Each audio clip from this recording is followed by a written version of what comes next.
Bien, seguíamos. Estábamos hablando del paradigma estructurado, ¿no? Habíamos hablado de ventajas, que era muy cercano a las instrucciones de código máquina, por eso es más directo, más rápido y se usa sobre todo en lenguajes de bajo, en los sectores, ¿no? En las capas de bajo y medio nivel.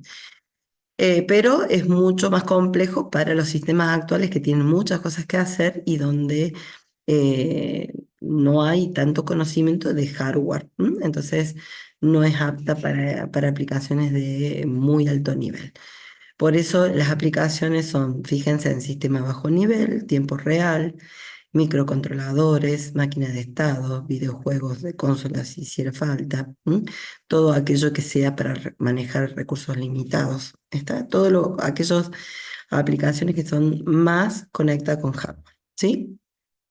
Una de las cosas que tienen la estructura que ustedes lo vieron en primer año es que las ponemos acá para después hacer el check con el de objetos, es que está orientada a la acción, que es la unidad fundamental. ¿Por qué? Porque está directamente pensada para programar un hardware, ¿no? Por eso los programadores se concentran más en los procesos, así como comenzaron, ¿no? Cuando se comenzó allá por la década del 60, ¿no? O antes. Todo lo que era algoritmos viene de ahí, ¿no? Eh, Características generales que ustedes vieron en primer año, conceptos de variables locales y globales, estructuras de control, secuenciales, condicionales, repetitivas, todo lo que es modularización con funciones y procedimientos. Todo esto que ustedes vieron en primer año, lo vamos a seguir viendo con los otros paradigmas. No es que desaparece acá, sino se complementa o se usa de otra manera. ¿Sí? Y de ahí llegamos al de objetos. El de objetos es el paradigma orientado a objetos, es el paradigma que más se está usando, que se usa hoy actualmente y un montón de derivaciones de este, ¿no? Pero con este surge, en realidad sí, en la década del 60, en los 80 explosiona, después lo vamos a ver bien en la historia, pero es donde se empieza a popularizar en los 80 y bueno, hasta el día de hoy todo se programa de esta manera, ¿no? La diferencia, la gran diferencia que tiene con el de estructurado es que los programas se forman con objetos y mensajes. Ya muchas veces los algoritmos que ustedes conocieron ya están embebidos en los objetos. ¿M? Entonces, los objetos, ahora los vamos a ver, son entidades que tienen característica atributo y se comunican a través de mensajes, ¿no? Entonces, estas bolitas que tenemos, los circulitos que tenemos acá, se van comunicando con mensajes y el objeto acciona y se define de diferentes maneras. ¿Qué lenguajes? Hay muchísimos lenguajes, ¿no? Nosotros vamos a ver Smalltalk, pero bueno, tienen Python, que es un híbrido. Python es orientado a objetos y es estructurado. Se dice que es un lenguaje híbrido, lo mismo que Java o C++. Smalltalk, a diferencia, es puro, o sea, no hay forma de hacer una estructura o beber una estructura u otro paradigma ahí. ¿Mm? Respecto a las ventajas, es un ganar-ganar, ¿no? En este paradigma se facilita el mantenimiento de software, la creación de sistemas complejos, agiliza el desarrollo de software, facilita el trabajo en equipo. Con respecto a las limitaciones, no se adapta a todos los tipos de problemas, no es del todo cierto. Pasa que a veces tenemos ciertos problemas que estructuralmente son distintos, como en la inteligencia artificial, ya lo vamos a ver, entonces resolverlos por acá es complicado. O sea, cuando hablamos de limitaciones no es que no lo podemos usar, sino que es más difícil. ¿M? Entonces, eh, a veces no se usa en ciertos entornos. O si yo necesito manejar un hardware directo y hacerlo con orientado a objeto o con una máquina que tenga una máquina virtual, un motor arriba, va a ser mucho más lento la administración de los recursos del hardware. Entonces, eso es lo que más que nada la limitación. Respecto al tamaño de las aplicaciones, siempre es mucho más grande, pero hoy ya no es una limitación porque tenemos grandes sistemas de todo, de hardware en cuanto a procesadores, a memoria, a base de datos, a distribución de equipos, o sea, podemos tener máquinas clientes, máquinas servidores distribuidas y aprovechar todos los recursos. Entonces, hoy por hoy ya no es una gran limitación eso, ¿sí? Respecto a las aplicaciones, se usan en todos lados, ¿no? Aplicaciones de negocio, tecnología web, simulación, base de datos, programación en paralelo, en todo. Hoy es uno de los paradigmas de cabecera de todos los programadores.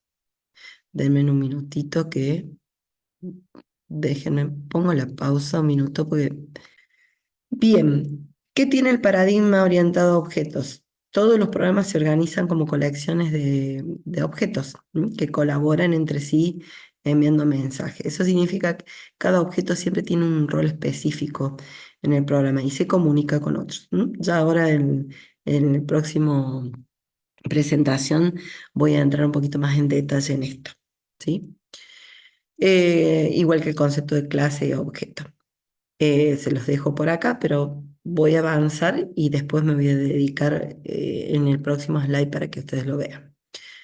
Respecto al otro paradigma que vamos a ver es el declarativo, que es aquel que está basado en declaraciones, conjunto donde el programador ya no escribe instrucciones, sino lo que hace es escribir declaraciones. Y esas declaraciones pueden ser condiciones, proposiciones, afirmaciones, restricciones, ecuaciones, transformaciones, lo que a ustedes se les ocurra, que describen el problema y detallen la solución, pero no vayan a hacer el cómo. ¿M? Generalmente se habla acá se establece el qué y no el cómo. ¿Se acuerdan lo que hablamos recién del print de Python? Bueno, yo le digo, print, quiero que imprimas en la consola, pero no te digo el cómo. El cómo lo hizo otro programador Python en la máquina virtual. Por eso siempre lo aclara acá, la solución es obtenida mediante mecanismos internos de control sin especificar exactamente cómo encontrarla. Entonces, la función print que algún programador Python escribió en detalle para comunicarse con el dispositivo de salida, está embebida en la máquina virtual, en una función de la máquina virtual, ¿sí? Con lo cual, o de la librería que la va a usar la máquina virtual. Entonces, yo simplemente declaro que quiero hacer un print del mensaje hola, pero el cómo queda por detrás. ¿Se entiende? ¿Sí? Eso es un declarativo. De hecho, yo lo mencioné muy rápidamente anteriormente, el paradigma de objetos se considera declarativo. ¿Por qué? Porque en base a los objetos uno está declarando eh, entidades y conceptos sin tener que especificar qué es lo que se hace adentro. ¿Se entiende? ¿Me sigue? Sí, Sí, profe. profe. Bárbaro. ¿Qué pasa con este declarativo? Este declarativo viene por esta rama y hay muchos paradigmas que heredan del declarativo. Nosotros los que vamos a ver es la del funcional y lógico, ¿no? Esos dos que son los básicos. El funcional es donde un programa se construye a través de funciones más el control, más esa máquina virtual o motor de inferencia para poder poner en funcionamiento todas estas funciones que algún programador puede establecer. Normalmente estos modelos, tanto el funcional y el lógico, está basado en lo que se llama originalmente sistemas expertos. ¿Por qué? Porque parten del expertise de una persona humana o de un concepto experto o de la experiencia, ¿no? Y a partir de ahí, ¿qué se van haciendo? Se van construyendo, ya sea funciones o lógica, ahora lo vamos a ver, se construye lo que se llama la base de conocimiento, ¿sí?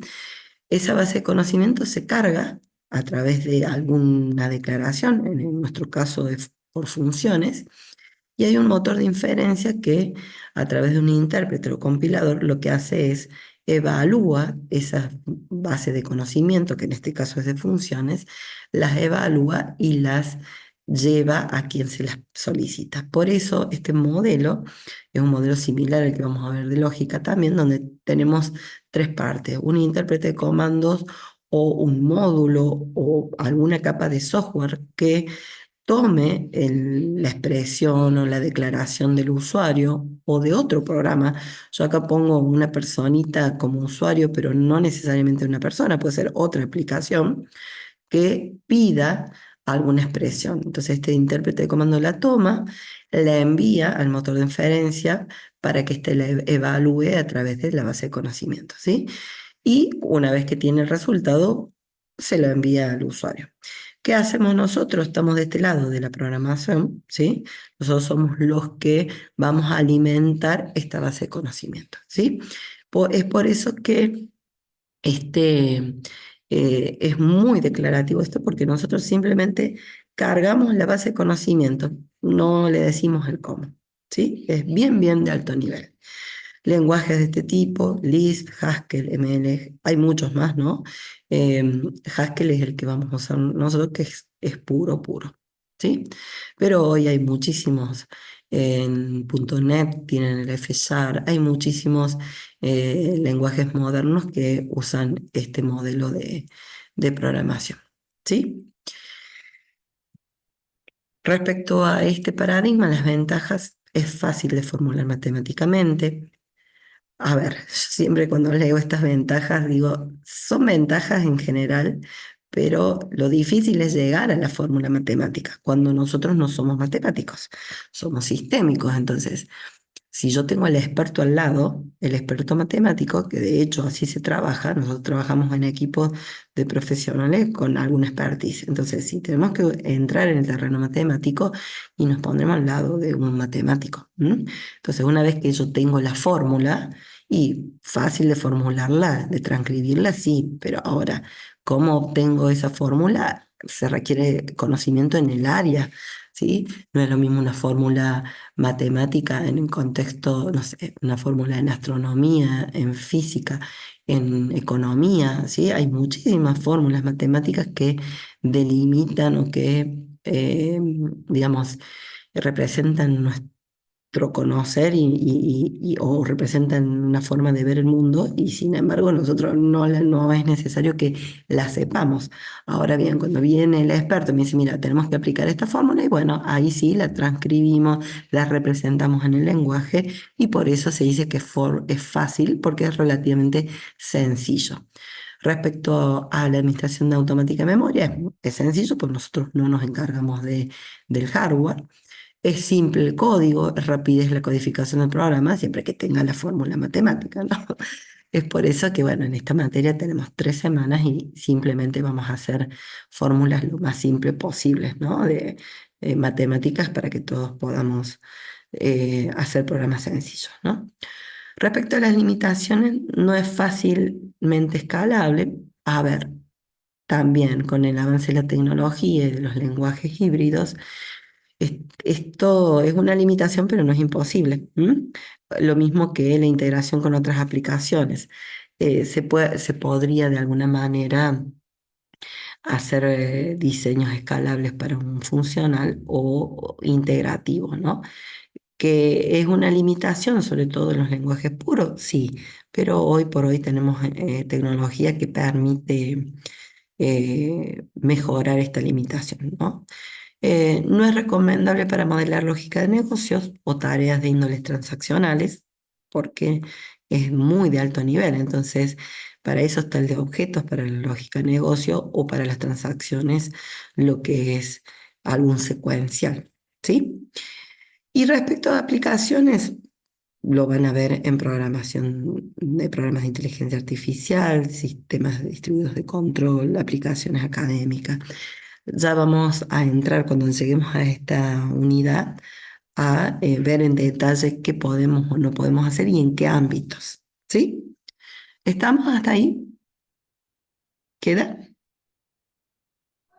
Sí, perfecto. ¿Sí? Esto es introductorio, ¿sí? Es como para que veamos qué es lo que vamos a ver en la materia, ¿sí? Lo mismo el paradigma lógico. El paradigma lógico viene de la rama declarativa. Los programas se construyen con lógica más el control, esa máquina es un motor de inferencia, y tienen, fíjense, la misma estructura que el anterior. Yo, programador, ¿qué es lo que hago? Escribo declaraciones ¿De qué tipo? Basadas en lógica, hechos y reglas, que van a una base de conocimiento. También tengo un motor de inferencia, con intérprete y compilador. Todo esto es código de medio a bajo nivel ya creado por otros programadores, yo simplemente lo uso. Y también tenemos lo mismo, el usuario o el módulo usuario hace consulta a través de objetivos, hay el intérprete de comandos que toma esa consulta, las envía al motor, el motor una vez que las tenga vuelve con los resultados lógicos, ¿sí? Mismo circuito, nada más que la base del conocimiento es otra, hechos y reglas, ya vamos a verlo en mayor detalle. Lenguaje asociado, bueno, el Papalis, que los engloba los dos, Prolog, el que vamos a ver en ML, y hay otros más también en lógica y modernos, ¿no? Que también vienen por esta rama. Respecto a las ventajas, nuevamente, simple en el código, cercanía a las especificaciones del problema realizada con lenguajes formales, sencillez en la implementación de estructuras complejas, pero nuevamente, simplicidad en el código no significa que sea simple programar en este paradigma. ¿Por qué? Porque necesitamos al experto humano que sepa decirnos lo que necesita y nosotros interpretar eso en forma lógica. ¿Sí? Lo que tiene hoy, gracias al avance de los lenguajes formales, ¿m? Que eso lo van a ver después, esto van a volver a reverlo en inteligencia artificial en quinto, si lo pueden ver antes mejor. Hoy con todo lo que es lenguajes formales, con todo lo que es lengua y lógica, se ha avanzado muchísimo para que sea mucho más sencillo tomar las especificaciones de un problema y resolverlo, ¿no? Em, por supuesto, hay limitaciones poco usado en aplicaciones de gestión, ¿sí? Más que nada transaccionales, ¿no? Porque hoy, si vemos, esto está en el campo de aplicaciones de sistemas de experto y robótica, sistema de conocimiento y aprendizaje, procesamiento del lenguaje natural, soporte de decisiones, regla de negocios. Son todas aplicaciones que hoy podríamos decir están en la rama de la inteligencia artificial y que si bien no llevan, no hacen algo transaccional puro, pero muchas veces tienen que hacer algo para poder tomar decisiones, ¿no? Entonces, acá también hay muchísimo en juego que ver. Nosotros tenemos 3 semanas para ver el paradigma, así que vamos a ver lo básico necesario para que ustedes entren en el tema, ¿no? Para que vean que hay otra forma de programar y no solamente con instrucciones y secuencias. Para eso es. ¿M? Y después cuando vayan a inteligencia artificial o vayan a otras materias u otros cursos donde puedan ver estas aplicaciones, seguramente van a ver nuevas tecnologías. ¿Sí? ¿Estamos hasta ahí? Ya vamos a Más o profundizar menos. también, ¿no? Y por último, para resumir, porque hemos hablado de lenguaje y paradigmas a lo largo de la clase, el paradigma, dijimos en su comienzo que es un modelo, una forma de ver. Entonces, normalmente el paradigma lo que condiciona es la forma en que se expresa la solución de un problema. ¿Y el lenguaje de programación qué es? Es el que se encuadra en algún paradigma y es la herramienta que permite expresar la solución al problema. Recuerden que cuando vieron en primer año, cualquier solución de software hay que transcribirla a un código que va en un lenguaje de programación, que es el que termina corriendo en el hardware. Así que el lenguaje de programación es nuestra herramienta donde vamos a poner la solución. Ahora bien, ese lenguaje de programación ese código de lenguaje lo vamos a escribir según el paradigma como lo hayamos planteado, presentado o, sí, como hayamos planteado la solución. ¿Sí? ¿Queda?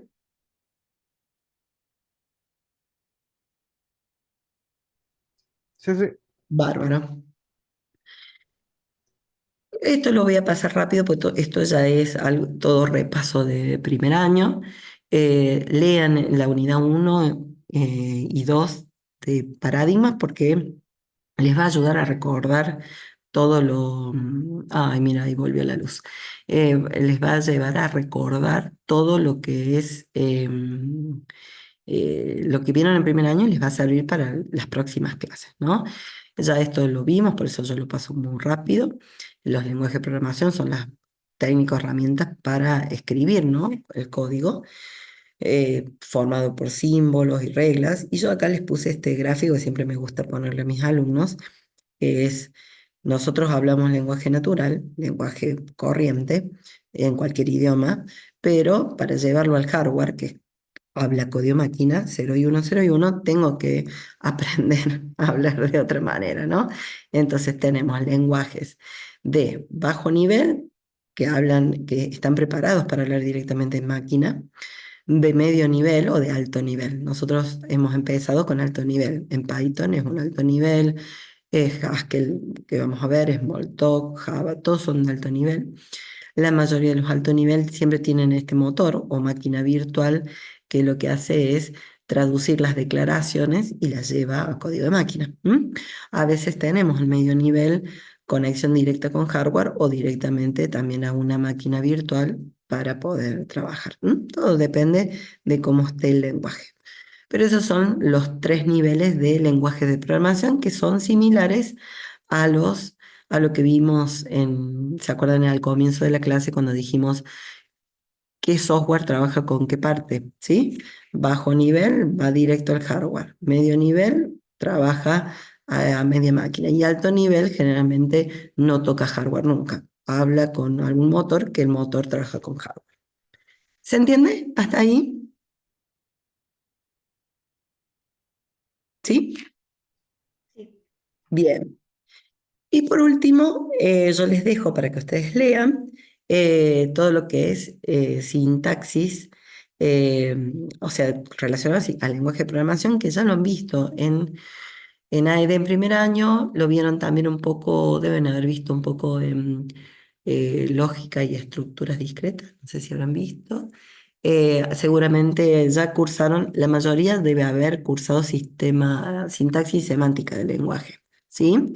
Pero sé que hay algunos que la cursan también en este segundo cuatrimestre. Bueno, acá no vamos a tomar conceptos de sintaxis, ¿no? Pero lean en el apunte que tienen detalles de lo que es una sintaxis, la semántica y gramática de lenguajes, cuáles son los criterios de evaluación para elegir un buen lenguaje y relacionado al paradigma, alguna reseña histórica, evolución y los tipos híbridos y puros que ya yo he ido hablando. Un lenguaje de programación eh, puro es aquel que solamente acepta un paradigma y no se sale de ese esquema, y el híbrido, híbrido combina ambos, el puro no, perdón, el híbrido combina muchos paradigmas, o sea, yo puedo programar estructurado si quiero, o combinarlo con objeto o con funcional, hay muchas cosas, ¿sí? ¿Estamos hasta ahí? Sí, ¿Sí? Bárbaro.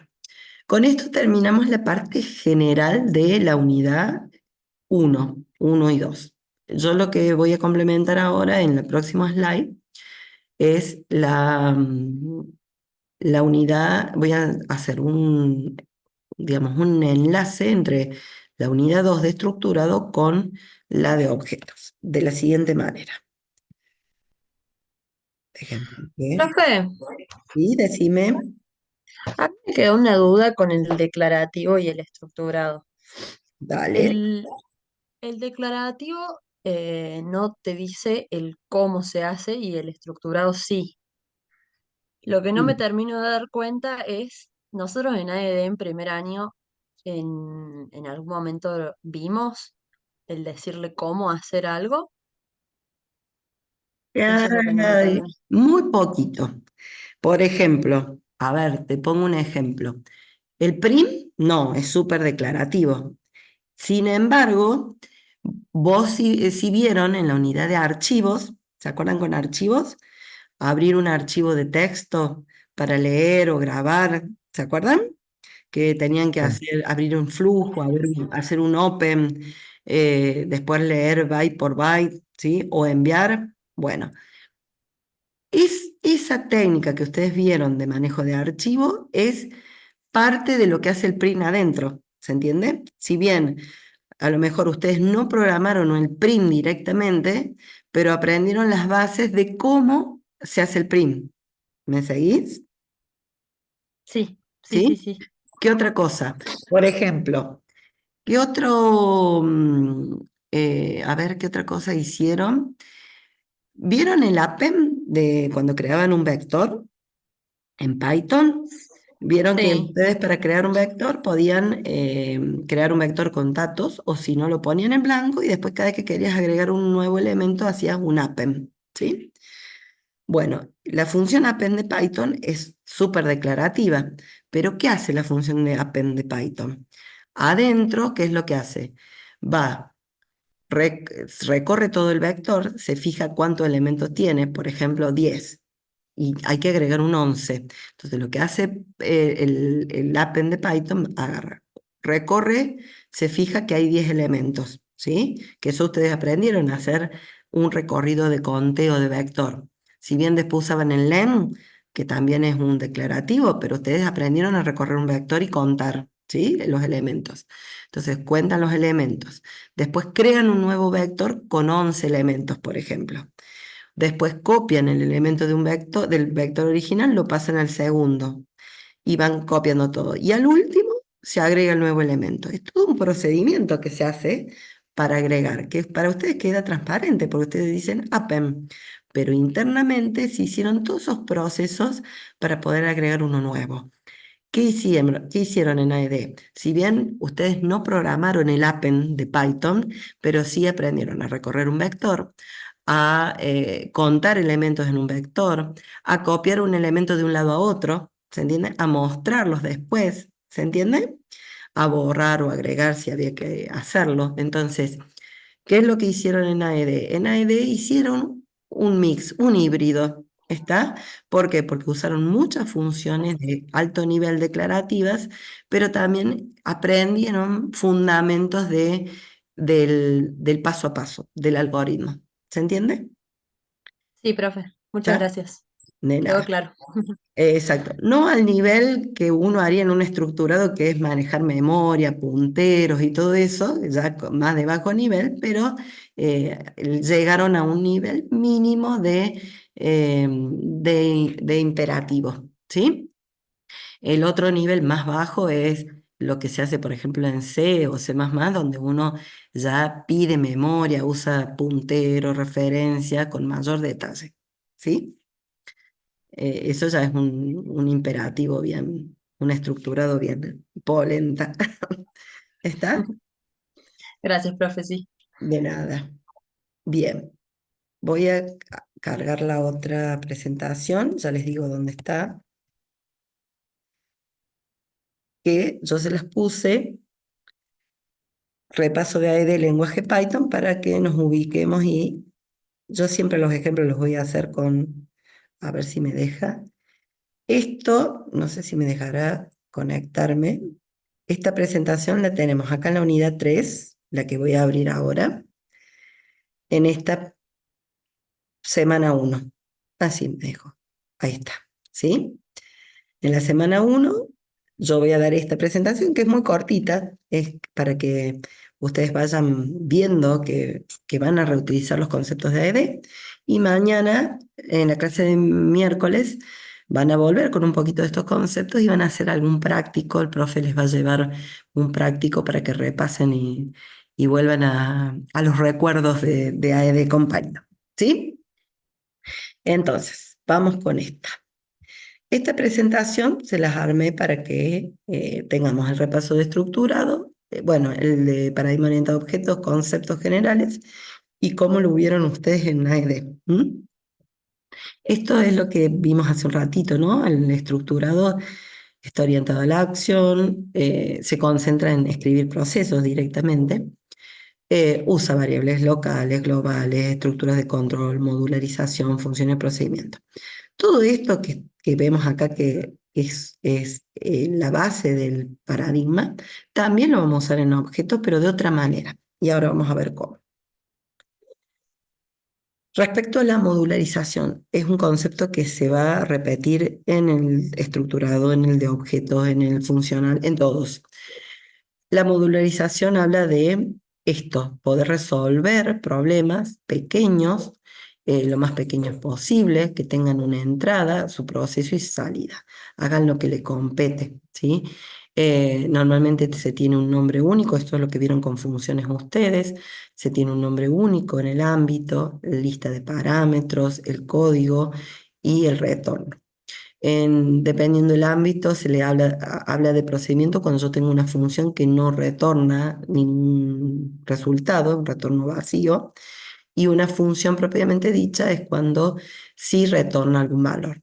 Por ejemplo, el print de Python es un procedimiento. ¿Por qué? Porque yo le digo print, hola, hace todo lo que tenga que hacer y termina, vuelve con un null, ¿sí? En cambio, a ver, una función len, que le digo, dame la cantidad de elementos que tiene el vector.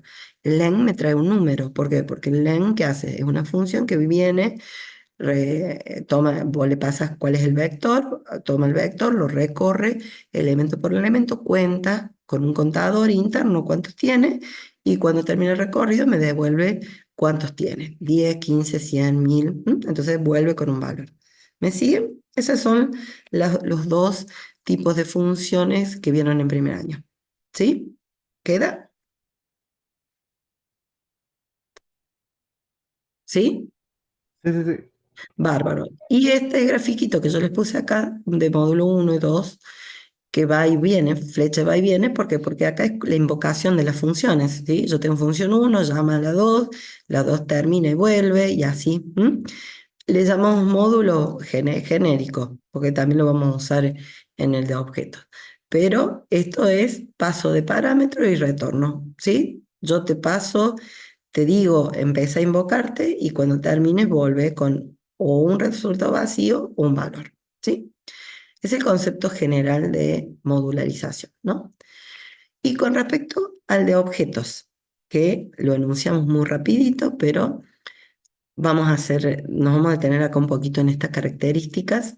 Si bien la clase que viene vamos a entrar en detalle en el paradigma, pero hoy quiero que ustedes puedan hacer ese chequeo de lo que vieron en el primer año y cómo lo relacionan y cómo lo vamos a usar ahora este año.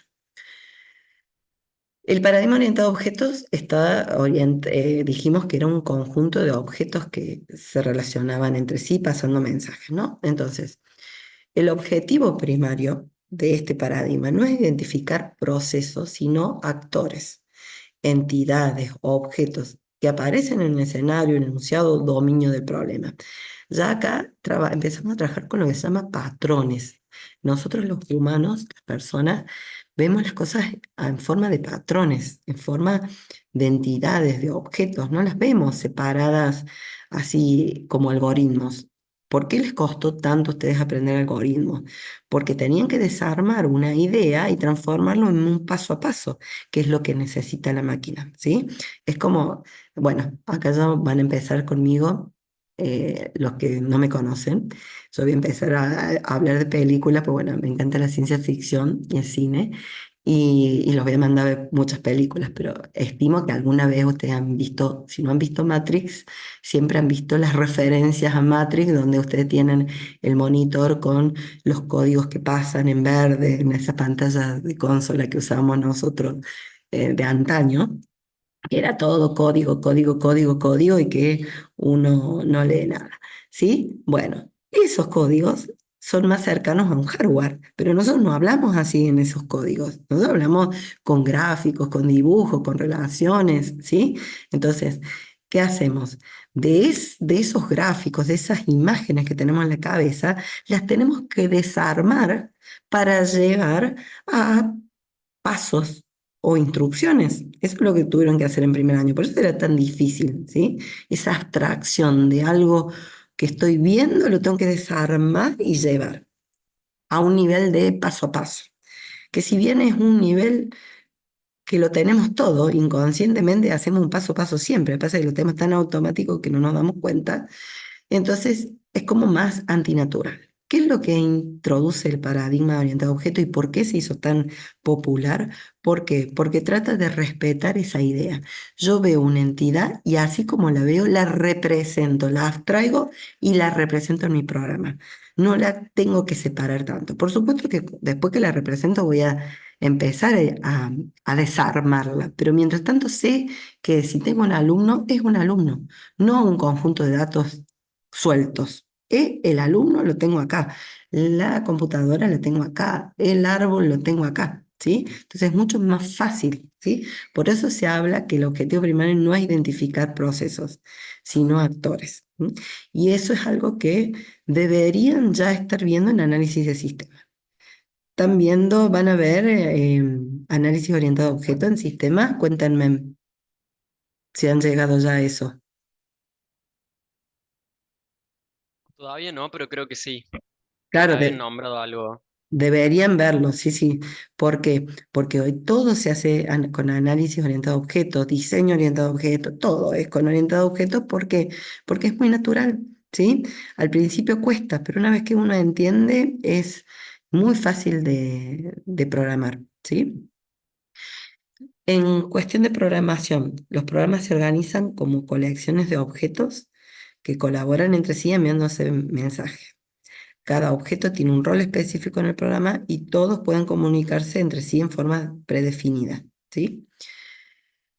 Se puede definir como un objeto una entidad de la vida real que posee características, atributos y comportamientos. Ahora bien, yo siempre el ejemplo de esto lo pongo con esta imagen.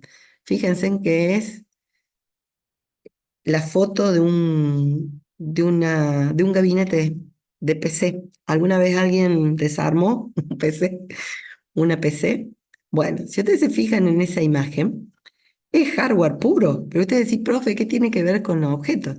Bueno, es más que nada para que ustedes sepan que, por ejemplo, en el gabinete, ustedes tienen un montón de partes individuales, ¿sí? Que tienen un rol específico.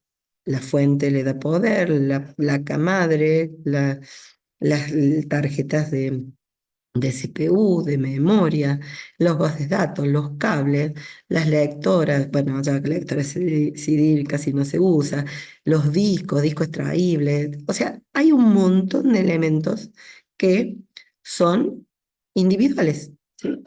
Que por sí mismos a lo mejor no pueden accionar, pero en conjunto sí. ¿Se entiende? Entonces, cada uno tiene un rol específico, ¿sí? Y que para poder trabajar se comunican, ¿sí? En este caso se comunican todo a través de cable, de energía, ¿sí? Que se va llevando la información, los bytes, todo se va interconectando, ¿sí? Y si alguna de estas partes se saca, posiblemente todo el sistema no funcione. ¿M?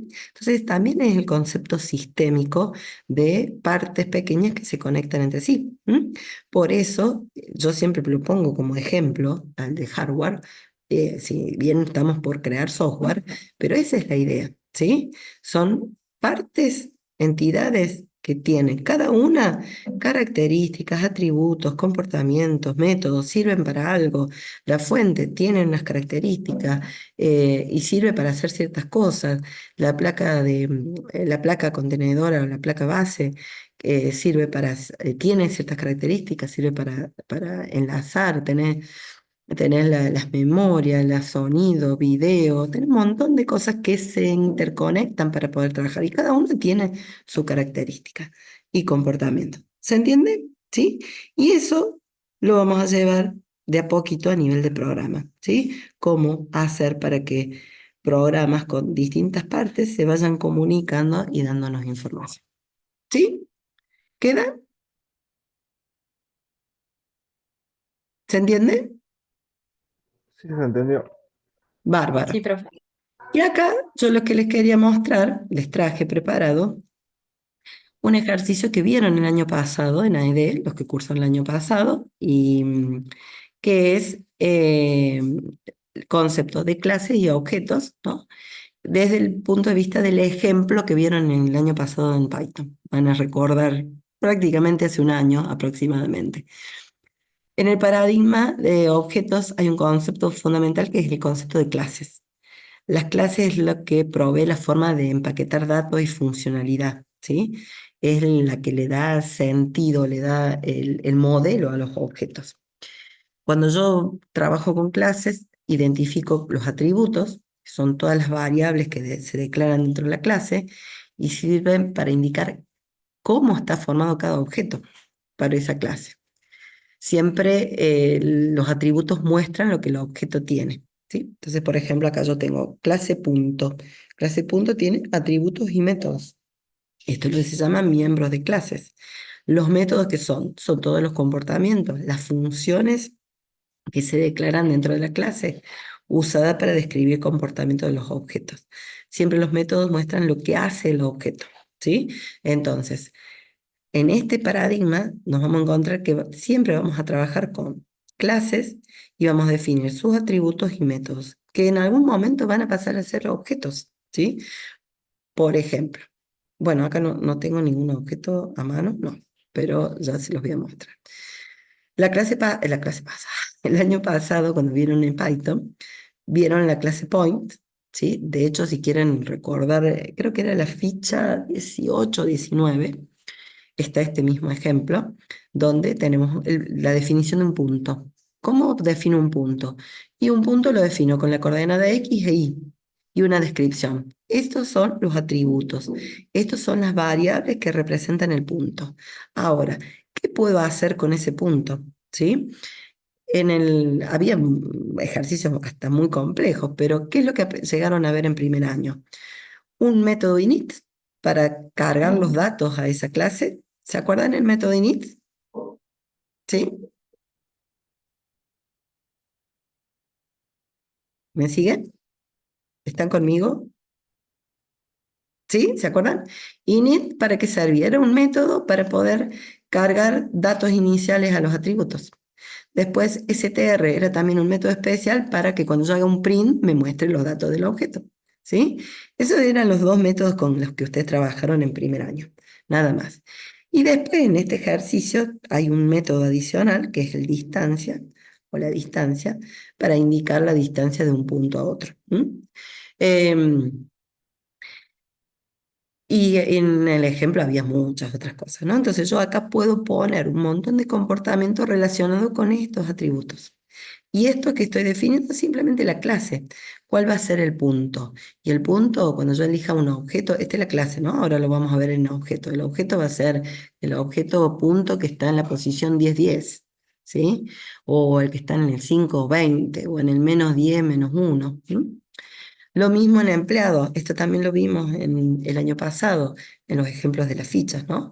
Un empleado que podía tener, por ejemplo, legajo, nombre, dirección, antigüedad, sueldo, datos que representan a un empleado genérico, ¿sí?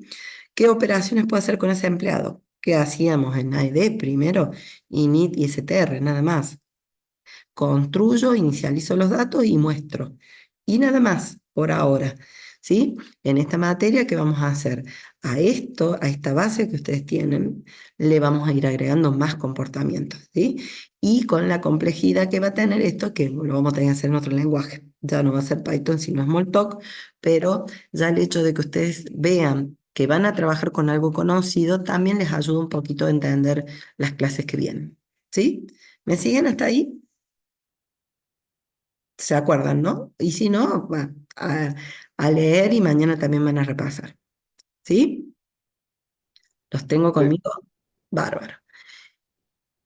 ¿Y cuál es el objetivo? Bueno, acá yo les puse, yo se los dije, pero acá se los formalicé para que, si hay que no se acordaba, ¿no? ¿Cuál era el objetivo del init? ¿No? El objetivo del constructor, el init es lo que se llama un constructor, es la creación e inicialización de un objeto. Entonces, ustedes tenían que hacer el método init y ahí, por ejemplo, el empleado le decían, mira, def, vamos a crear la función que se llama init para que el objeto self, o sea, vamos a ver qué significa self con mayor detalle más adelante, reciba un legajo, un nombre, una dirección y lo asigne al propio objeto, ¿sí? En Python teníamos la característica que había que poner self primero para indicar cuál es el objeto a modificar y después todos los atributos. Lo recuerdan a esto, ¿no? ¿Sí? ¿Vienen bien, Sí. amigos? Bárbaro. El STR, que es el que vieron ustedes, un método especial, se llama Dunder en Python. Todos los que vienen así con ciertos símbolos, en este caso los Dunder, vienen con los doble guión bajo. Se utilizan para representar la información que tenga el objeto en forma de cadena. Entonces, cuando ustedes hacen un print, por ejemplo, se llama automáticamente a la función. Entonces, cuando ustedes iban a la clase, aparte del init, hacían el str, que le ponían como parámetro solamente el self, y después hacían un return de todos los atributos, legajo, nombre, dirección, ¿sí? Acá fíjense en que está formateado todo ese a string, porque lo que devuelve es un string, ¿sí? Así que si esto era un número, lo transformó a string, le concateno una coma, si es nombre, bueno, se supone que es string, pero por las dudas uno siempre transforma a string. La dirección, el sueldo, acá si el sueldo es real, se puede redondear a dos decimales. Armo la cadenita y la retorno. ¿Está? Eso es lo que hacíamos con la función str. ¿Hasta ahí está? ¿Sí? Recordando, poniendo las cabezas en funcionamiento. ¿Sí? Bárbaro. Sí, profe. Sí. Bien. ¿Y dónde entraban los objetos? ¿Por qué? Porque esto que acabamos de ver es cómo hacíamos la clase, ¿sí? Cómo definíamos un punto, cómo creamos el constructor o el str. Ahora bien, los objetos entran en juego cuando los usamos, ¿sí? Por eso, acá viene el ejemplo del objeto, que es cuando yo empiezo a crear en memoria variables que sean de tipo clase, ¿sí? Y donde yo le voy poniendo los datos, ¿está? Entonces, este ejemplo que yo les puse acá, que es seguramente en la clase mañana van a ver algo similar, era un ejemplo que estaba en primer año, que era, por ejemplo, decía, desarrollar un programa que permita manejar puntos en un plano. Los puntos se deben indicar sus coordenadas, que pueden ser números, coma flotante, y la cadena para el descriptor, ¿no? Eso es lo que especificaba, que es lo que tiene que llevar la clase punto, ¿no? Decía incluir un menú de opciones que permita cargar por teclado los datos de un punto, mostrarlos en pantalla, cargar por teclado los datos de un punto y mostrar la distancia al origen desde ese punto, ¿sí? Entonces, esta es la representación del punto. Todos la conocen, la imagen de una representación de un punto que requiere una coordenada en y una coordenada en x. ¿Está? Y la distancia, en este caso la distancia del punto al origen, ¿sí? Al 0, 0. ¿Está? Entonces, acá tengo la representación matemática, pero acá ¿qué voy a hacer? La representación formal en objetos. Entonces yo ya tengo una clase que tiene como atributo x, y una descripción, y como métodos una función para crearse, para mostrarse y para calcular esa distancia. ¿Sí?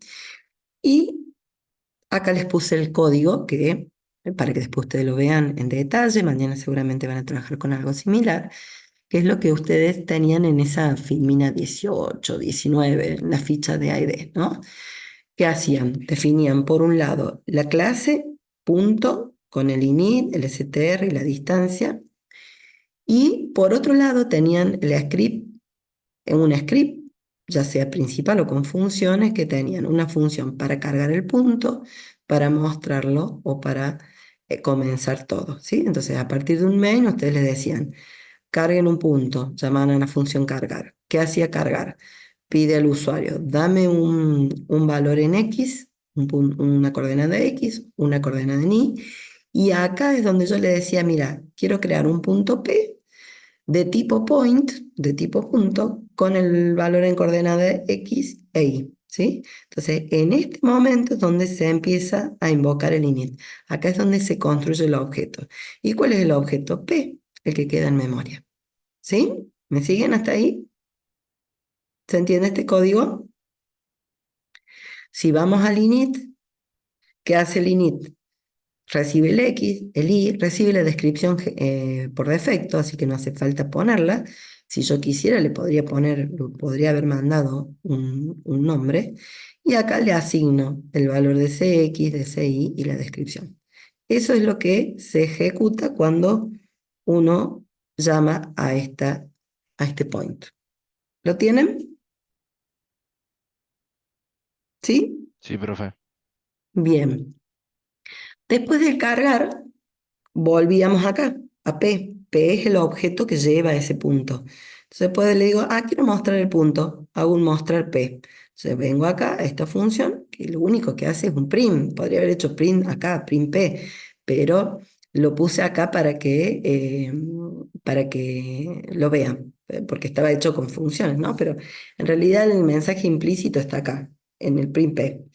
Cuando yo hago print P, ahí lo que se hace es ir a llamar al STR y le dice, bueno, mira, este es P, self, por eso es tan importante el self, porque acá viaja el nombre del objeto. Acá se llama P y acá se llama self, pero cuando se invoca, acá ya viene con P. Se podría haber llamado A, B, C, objeto, alumno, cualquier cosa, pero este lo toma como self genérico. Lo mismo acá. Entonces me dice, yo quiero mostrar el valor de P. Bueno, mostremos la descripción, mostremos el valor de X, el valor de Y y retornemos. Y eso es lo que el print va a terminar mostrando. ¿Sí? Y luego la distancia, ¿sí? ¿Qué pasa? La distancia la podría haber hecho afuera, pero no, la hice como método propio del punto. Entonces yo le digo, mira, P punto distancia. Quiero que al objeto P dame la distancia al origen, ¿sí? Se dice que es un mensaje explícito porque yo lo estoy llamando explícitamente. Estos son implícitos porque los llama automáticamente Python. ¿M? Son los Dunder estos que están acá. ¿M? Pero este no, es un método propio mío. ¿Sí? Que lo que hace es, me devuelve la raíz cuadrada por Pitágoras de el punto X y el punto Y, ¿sí? Con lo cual yo le digo, mira, del punto P, dame la distancia y la guardo en D, y luego muestro el D, ¿sí? Entonces, toda la funcionalidad del punto lo hacemos acá, en la clase. ¿Y para qué usamos esta parte? Para invocar los objetos, llamarlos, usarlos, ¿sí? Como los querramos hacer. ¿Se entiende el ejemplo? ¿Sí? Sí, Bárbaro. Bien, con esto estaríamos la primera parte. Sé que fue un montón, parece eterno en la clase, encima con el corte de luz, pero llegamos justo al tiempo. Allá después les voy a arreglar porque este de mensaje implícito de STR en realidad está acá en el prim, no acá en el mostrar. Después se lo arreglo. ¿Sí? Bien, esto sería todo por hoy. Hicimos un montón, pero espero que les haya servido. Bueno, creo que hemos tenido casi todos mucha presencia. Y yo, bueno, les voy a dejar grabado esto y les subo la grabación para que después el que no pudo verla la vea y el que quiera la pueda repasar. ¿M? Pero si esto ya está claro, la semana que viene vamos a comenzar bien con toda la teoría y ya de lleno, con otro lenguaje, pero bueno, vamos a tratar de traer los ejemplos a Python que son más conocidos. ¿Sí? ¿Estamos? sí, profe. ¿Sí? ¿Alguna Bueno, duda, pregunta, algo que quieran? El lenguaje que vamos a usar es Smalltalk, así que hay que aprender uno nuevo. Voy a poner la pausa. La clase que viene, sí, es Smalltalk. La clase que viene ya vamos a ver si la hacemos virtual o vamos directamente al presencial. Déjenme que vaya viendo con el departamento de sistema cómo lo manejamos. De todas maneras, eh, vayan viendo cómo les queda, ¿m? Para que sea de la mejor manera posible. ¿Sí? Mañana sí, va a ser presencial. ¿Sí? Mañana vayan.